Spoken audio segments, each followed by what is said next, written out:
Good morning, Wildcats. This is Mr. Allen again, leading you guys through another EPAS Reading Wednesday. Hopefully you've had enough time to go through the reading. I thought today's reading might be a little bit more interesting. 2 weeks ago we had terrorism, then we're going to talk about drugs, so I think we're covering all our bases here. But nonetheless, hopefully you've had enough time to go through the reading and be able to answer the questions. So hopefully you can think back to a couple Wednesdays ago that we did talk about the last reading and think about some of the skills that we talked about, things like context, process of elimination, so that we can better understand how to get through these reading sections, look for the information we're looking for, and then move on. Obviously, as we move through sophomore, juniors, reading tests are abundant. We do need to be able to have the skills in order to be able to answer these questions, so that we can quickly go through the readings and quickly move through on the exam, not getting caught in any particular place. So just like last time, we're going to go through a couple of these answers, hopefully that you have done successfully, mark them as you go, so that we can do them together. Number one, which long-term effect of methamphetamine abuse is implied by the article? Now, the careful word that we need to see is implied. That means it's probably not clearly stated, but using the facts and the context of the reading, we need to be clearly what says is our long-term effects of methamphetamine abuse. So our chances are A, emotional immaturity, B, premature aging, C, delays in the aging process, or D, try to say the best one I can, musculoskeletal damage. All right. Now, a good skill to practice this is obviously going to be context. Okay. Because it's asking implied by the entire article, not just a perfect section of it, and not a specific line, by the entire article. Okay, so hopefully by reading it, you understand that it actually doesn't mention anything about aging, either premature or delay in aging. I think maybe that's a trick answer thrown in there because we've been through health classes, we've seen the effects of drugs on certain people, and it does cause some awful things in health-wise and probably in aging, but it's not talking about that specifically in the article. Musculoskeletal damage, since I'm having enough hard time saying that one, I didn't see there any specific where it talked about any sort of skeletal damage. The one that it's actually asking you to look for is A, emotional immaturity. And you can easily see this by the last couple articles where it's giving you case-by-case examples of people that have gone through meth abuse, have long quit it. This one talks about how this guy tore off his clothes and tied them around his head. Obviously, that is not very mature behavior. Emotionally, your brain is being very much abused. It has to be A. So like I said, please keep context in mind. It does help with speeding through these readings as fast as you can, but while getting the necessary information that you need. Number two, the word cognitive, which is in line 46, is most likely to refer to a person's A, immune system, B, respiratory system, C, brain function, D, kidney function. So let's go to line 46, just like the question asked. In addition to affecting cognitive abilities, these changes in brain chemistry can lead to disturbing, even violent behavior. Well, bingo, it just gave us that. Changes in brain chemistry. And in fact, if you go back, because it's also in addition, the previous paragraph talks about brain scans. It talks about the abuse and the rising levels of dopamine and how that impacts your brain. And in fact, compares it to a very deadly neurological disease, Parkinson's disease. So, just like the first one, context, it's easy to see. Has to be C, which is brain function. 3. The brain chemical dopamine is closely related to A, sorrow, B, love, C, pain, and D, pleasure. So for a question like this, I think it's the easiest route to go is PO, which we talked about last week, process of elimination.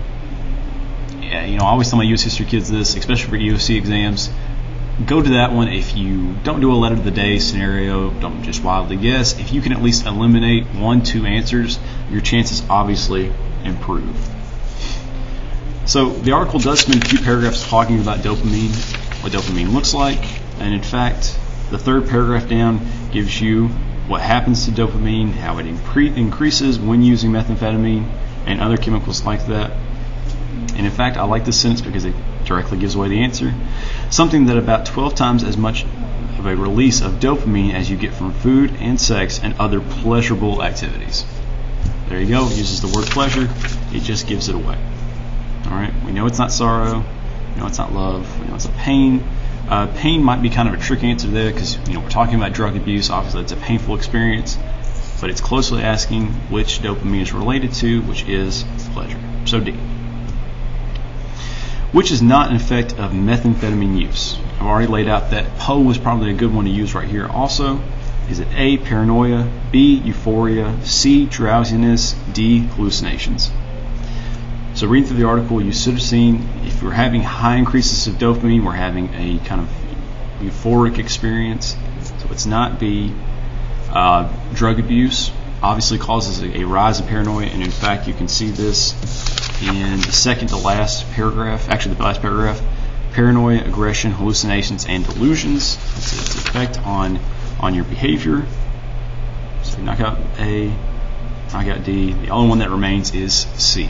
And we can get that from a good sense of reading the article that those that have people that have used meth and have abused for meth are obviously more wound up, more focused, not really the drowsy type of people.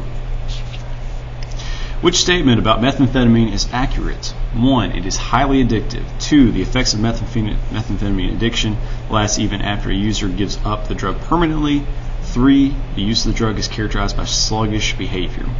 Now, the way that I would look at this one, if we can correctly answer number 4, drowsy, sleepy, sluggish behavior, we really don't see that one. So I think 3 is a good mark off. That's that using that context, and in fact, it's using a kind of a new skill we're talking about today in recall. Recalling specific parts of the reading to better be able to answer questions. 1 is a given. It's a highly addictive drug. If you've learned from health class, if you've learned from the reading, super addictive. 2 is where you might get a little confused, but I'll show you the paragraph where we can do that, and of course, think back in terms of the reading. If we would come down to line 41, after more than a year's sobriety, these former meth users still showed severe impairment in memory, judgment, and motor coordination similar to symptoms seen as individuals suffering from Parkinson's disease.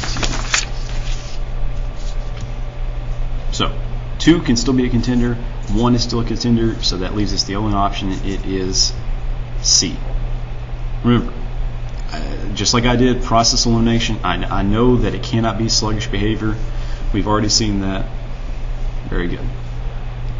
Number 6, tweaking in line 52 can be a synonym for, it's another word to use for.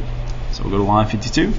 When users are tweaking, they exhibit hyperactive and obsessive behavior as journalist singer Sister Candy did on her meth binges. Okay. So we're looking for a synonym for tweaking. Daydreaming, not so much. I don't really think that one applies. B, we'll keep up with that one. C, lack of concentration. While you do seem to be a very hyper person, in fact, your focus is intensifying, so it must be B. Very good. Which phrase would best summarize this article? A, methamphetamine offers users short pleasure at a high price. B, the dangers of meth seem to be greatly exaggerated. C, why meth users suffer from tooth decay and other physical damage. Or D, how meth differs from marijuana. So basically we're asking which sentence best sums up this one sentence for the entire article. Definitely can't be B, because I don't think we can go through an entire article giving off terrible physical, mental damages that become of meth abuse. So they're not greatly exaggerated, so mark that one out. C, why methamphetamine users suffer from tooth decay and other physical damage. While it does talk about some physical damage, it's talking mostly about cognitive damage, mental damage. It doesn't talk about tooth decay specifically, so mark that one out. It doesn't even mention marijuana in this reading, so mark that one out. Like I said, folks, you'd be surprised what you can do once you eliminate just a couple possible answers. 8. It can be implied, remember, be careful around that word, from the article that methamphetamine often causes violent behaviors because of its influence on the body's production of insulin, adrenaline, dopamine, or estrogen.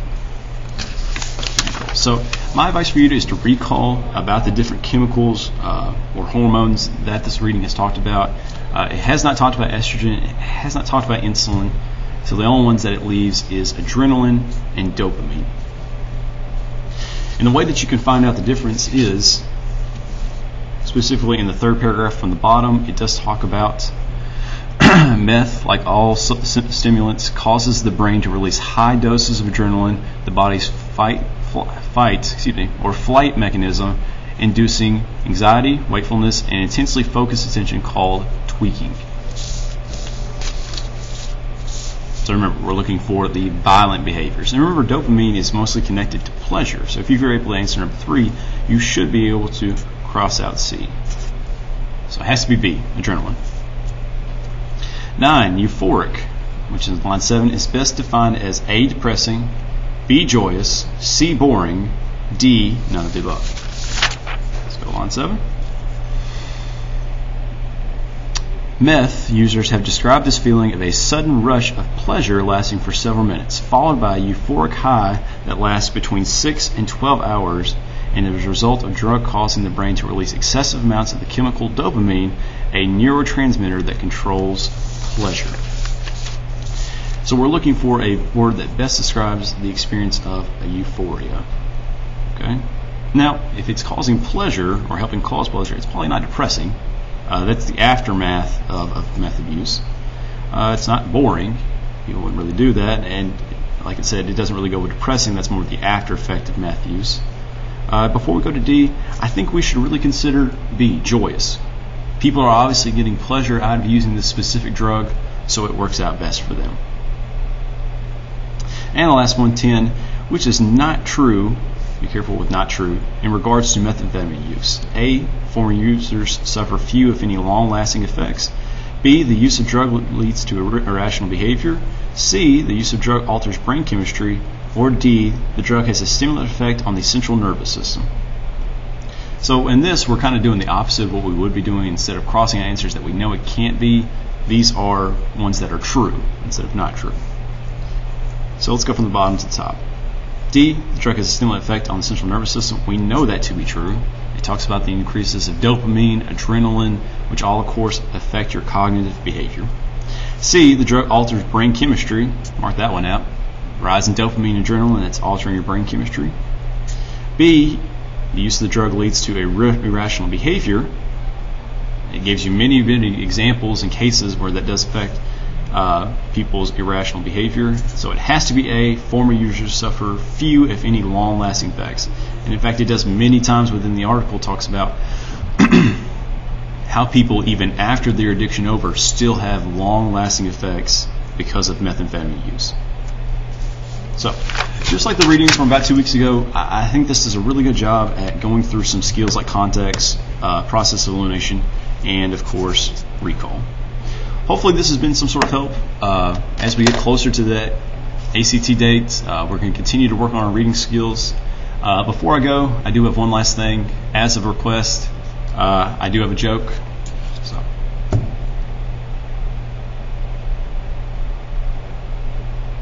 Give you a second to think about it.